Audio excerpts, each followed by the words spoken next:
Well, thank you, Twinette, for that offering. Are there announcements that need to be made this morning?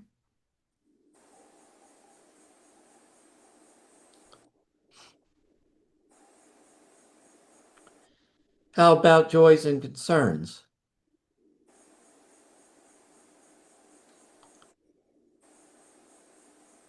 Well, I'm really concerned about Gaza. I just can't believe that the world is letting all that go on. It looks just horrible. And if you say anything, then you're anti-Semitic. So I keep my mouth shut, but I'm just shocked and appalled that we can't solve this problem.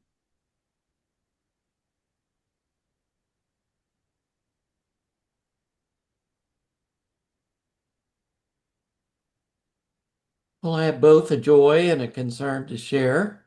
Uh, the joy is I just returned from our college board meetings, and on Thursday we announced the receiving of the largest gift the college has ever received. uh, Former coach and accounting professor who was very unassuming, but he won a national championship in women's basketball, NCAA Division III, at the college. Um, I knew it was coming, but he left us $23 million. um, he had some specific requests for how it be spent. A lot of it had to do with, well, some of it had to do with enhancing women's sports. Uh, uh, Here, he had never married or anything, but in his early career, he had invested in these two little companies, Microsoft and Apple. And and ours was not the biggest gift he gave. He gave a bigger amount to the Greater Cincinnati Food Bank. So he's a real humanitarian. But he also left, designated that part of it be spent for international students and studies and for the Peace Resource Center at Wilmington, which celebrates 50 years this August. So it was quite a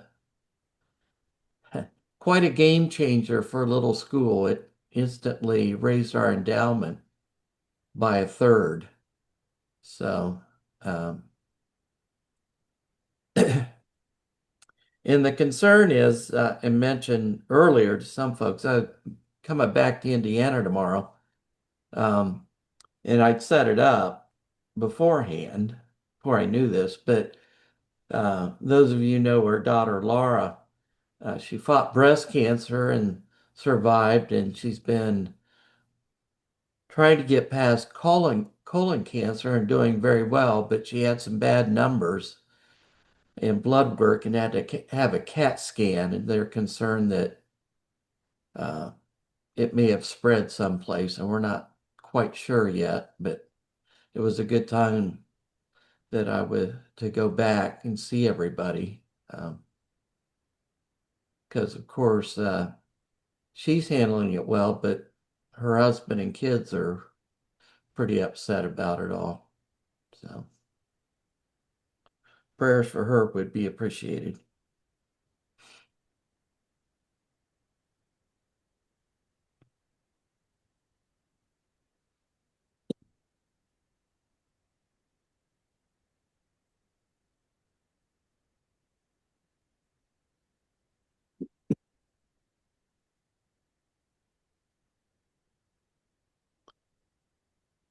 Well, let's hold these things all in the light and all the other things we have in our heart, take them to God in prayer and center a while. And the Chip's our worship leader this morning, so he can speak out of the silence as he feels led.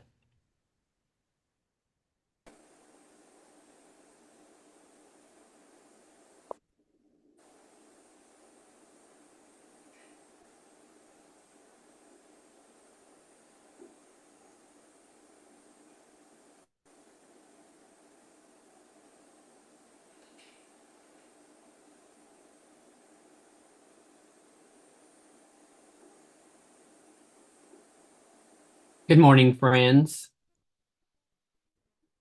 Thank you, Twinette. That was a beautiful version of His Eyes Are on the Sparrow.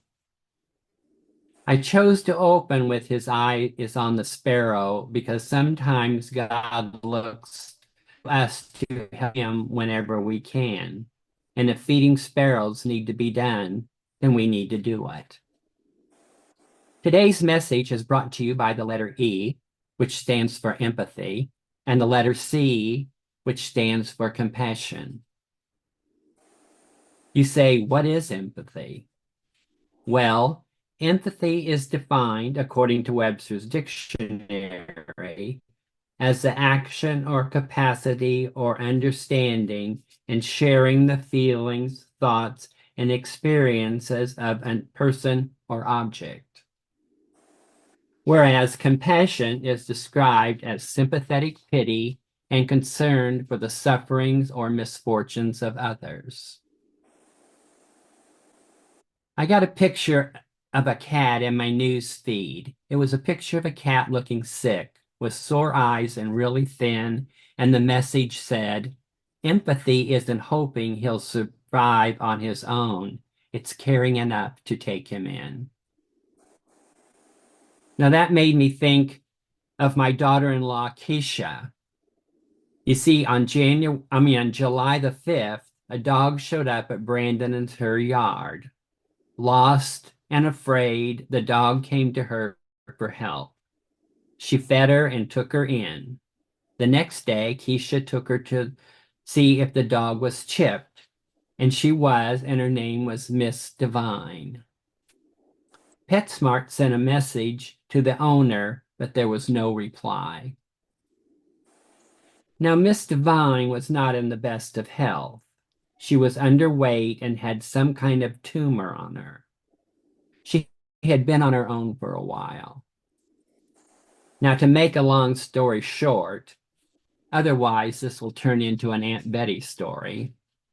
Well, the family pulled together and Miss Divine got her surgery and shots and is on the mend at Brandon and Keisha's home and waiting to be adopted.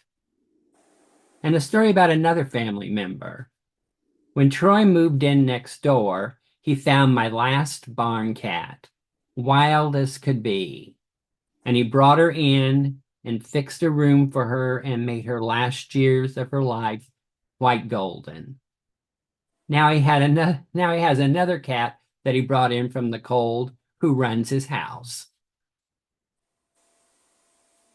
It is just my nature to bring in animals and people when they are in trouble or just need a place to stop off for a drink or some food. I, of course, have four cats that showed up at different times at my house. I brought them in, gave them something to eat, and like the man who came from dinner, they never went back outside. Most of you know I feed a lot of birds and animals in my feeding station, and I have several raccoons that I have named and fed them as well as their families. I was buying birdseed and corn, and the girl at the cash register said she couldn't understand why people fed birds. I said, I feed them because they're hungry. Now, all of that is about my family and me, but the Bible contains numerous examples of empathy and compassion. Here are some of them. If anyone has material possessions and sees a brother or sister in need, but has no pity on them, how can the love of God be in that person? 1 John 3:17. When Jesus landed and saw a huge crowd, he had compassion on them and healed their sick. Matthew 14:14. For I was hungry and you gave me something to eat. I was thirsty and you gave me something to drink. I was a stranger and you invited me in. I needed clothes and you clothed me. I was sick and you looked after me. I was in prison and you visited me. Matthew 25:34 35 and 36. Jesus often shows empathy by healing those who are suffering, such as the blind man, John 9, 1 through 12, and the leper, Mark 1, 40 through 42. Jesus weeps at the death of Lazarus, John 11, 35, demonstrating empathy for Martha and Mary. Jacob's friends come to comfort him in his suffering, sitting in silence with him for several days, sharing his grief. Job 2, 11 through 13. And believe me, he had a lot to grieve about. And then there is the story of the prodigal son, a story about a son that wanted his inheritance now and goes out and loses it all. So with his head down, he goes home. In the end, the father in the parable demonstrates compassion by welcoming back the wayward son and opening his arms. Luke 15, 11 through 32. And don't forget about the story of Joseph and his brothers. The older brothers got really mad at Joseph, sell him into slavery, and because Joseph was smart, worked his way up as a person in charge of food. And when the brothers came begging, Joseph showed compassion to his brothers in need. Genesis 45, 1 through 15. And there's the story of the Good Samaritan. When he found someone badly hurt, even though they were enemies, he helped him. But the Good Samaritan, as he traveled, came where the man was, and when he saw him, he took pity on him. He went to him and bandaged his wounds and poured on oil and wine. Luke 11, 33 and 34. Compassion is a beautiful quality that encourages us to understand the pain of others in response with love and kindness. I saw on the news Saturday morning that was definitely a story of empathy. The postman brought a package to this lady. It was the ashes of her beloved dog that the postman also knew and played with when he brought in the mail. They sit together on her porch and he consoled her. Seeing them together was quite moving. And prayer is a powerful way to express our compassion to others.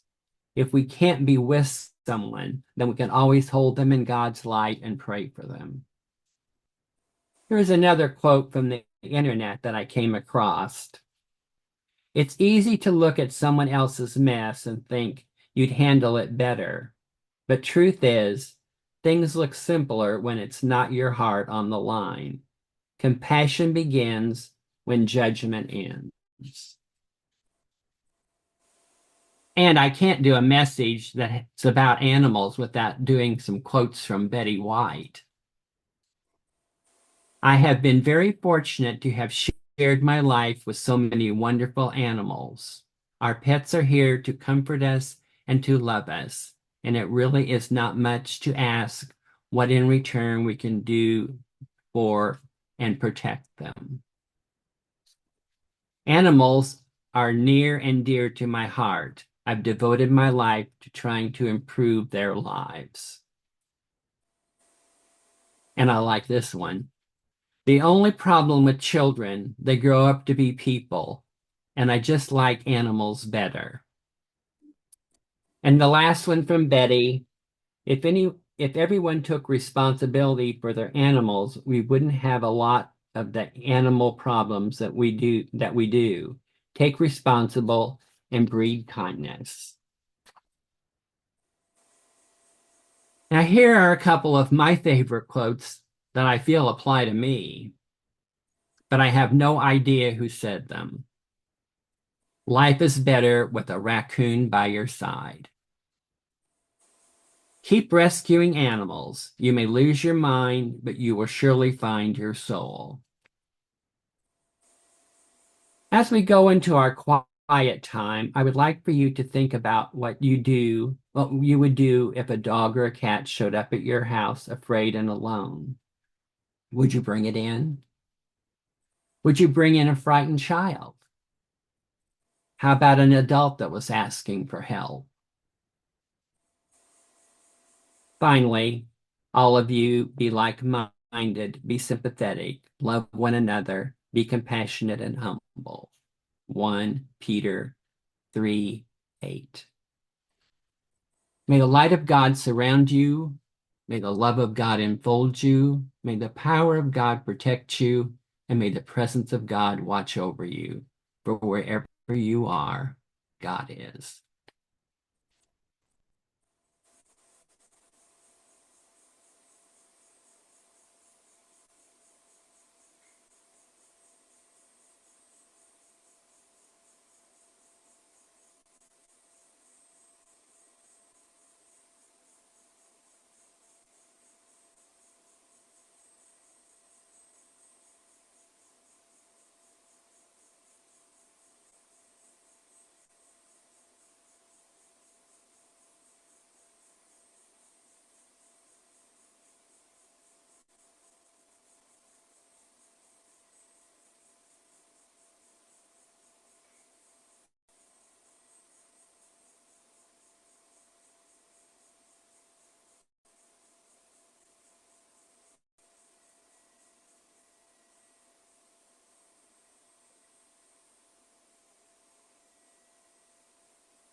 was a school teacher for 14 years, and there was always something going on in that school with somebody. And one day there was one student, and well, the arrangement in my classroom was two giant lab tables, both rectangular, both black topped, typical of a lab table situation. And people sat on stools, and this on the far side of my room, this guy, he got up out of his chair, and I thought, well, probably the pencil rolled on the floor and he's after the pencil somewhere because these pencils could roll anywhere on those unlevel tables.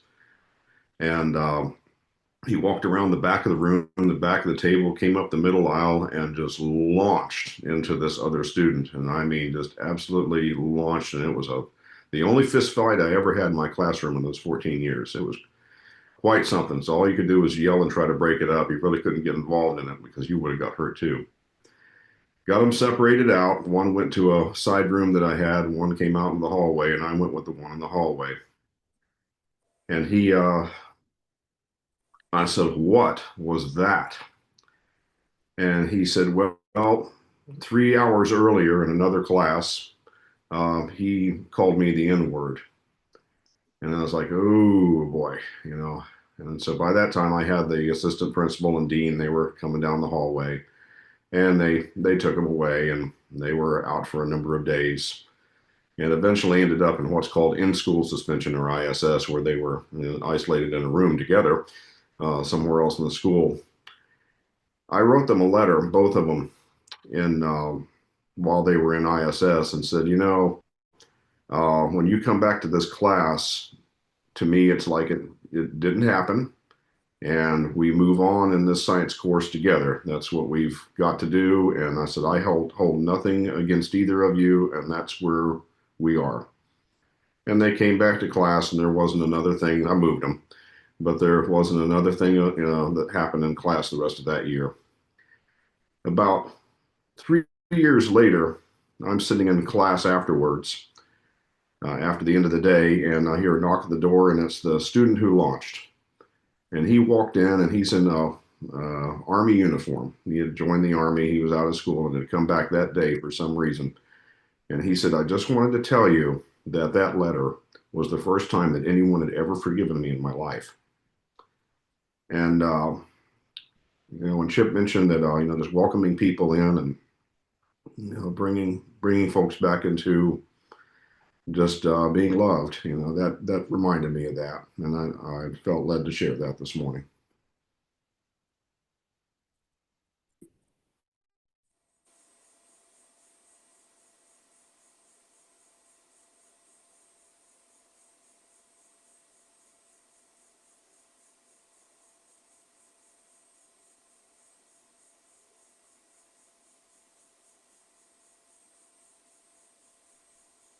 I think Twinette has another hymn to play for us this morning.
Well, thank you, Chip and Twinette, for your ministry offerings this morning.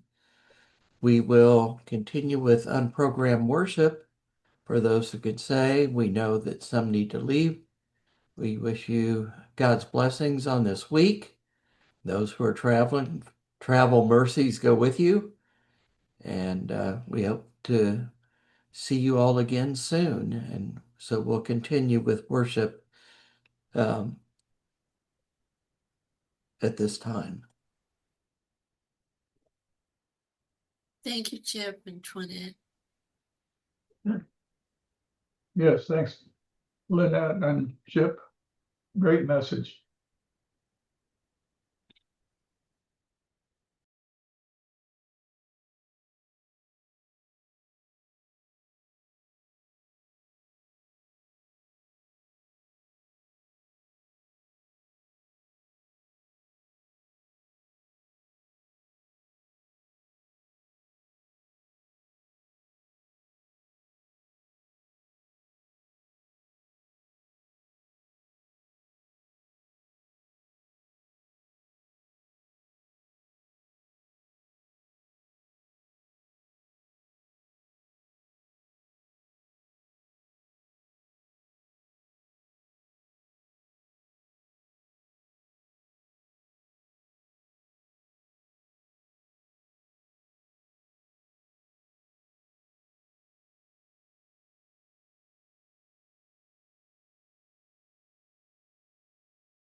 If friends' hearts are clear, we can close worship, meeting for worship. Chip, I think you and I have a lot in common. You're ever down this way, I'll take you bird watching. Oh, I would love that. You know, we can go over to the beach and you can rack up some for your list.